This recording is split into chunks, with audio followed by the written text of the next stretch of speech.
L'éditorial du Figaro. Faute morale par Gaëtan Decapelle. L'idée que, par irresponsabilité, par couardise, par égoïsme, nous soyons en train de fabriquer une bombe financière à retardement ferait-elle enfin son chemin?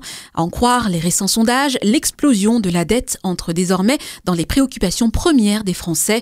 Cet accès de lucidité n'a hélas pas encore atteint l'Assemblée où l'on trace des lignes rouges absurdes en se moquant comme d'une guigne de la marée qui menace de tout engloutir.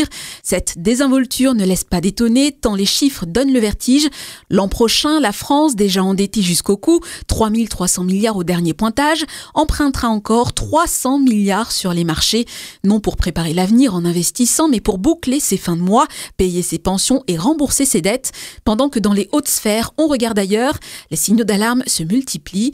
Les agences de notation s'inquiètent de la chienlit qui paralyse le pays, privé de gouvernement et de budget.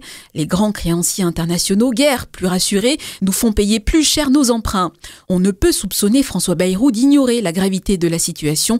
Il fait partie des quelques rares responsables politiques à sonner régulièrement l'alerte sur la montagne de dettes accumulées, une faute morale à l'égard des futures générations.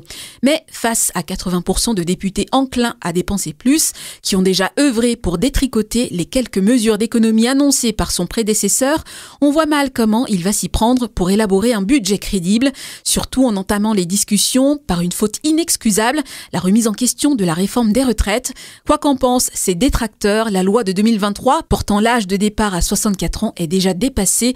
Le système, qui coûte chaque année plus de 30 milliards d'euros à l'État pour combler le déficit de la fonction publique, va replonger dans le rouge dès l'an prochain. Faire marche arrière sur la seule réforme des dernières années produisant des économies ruinerait définitivement le crédit de la France.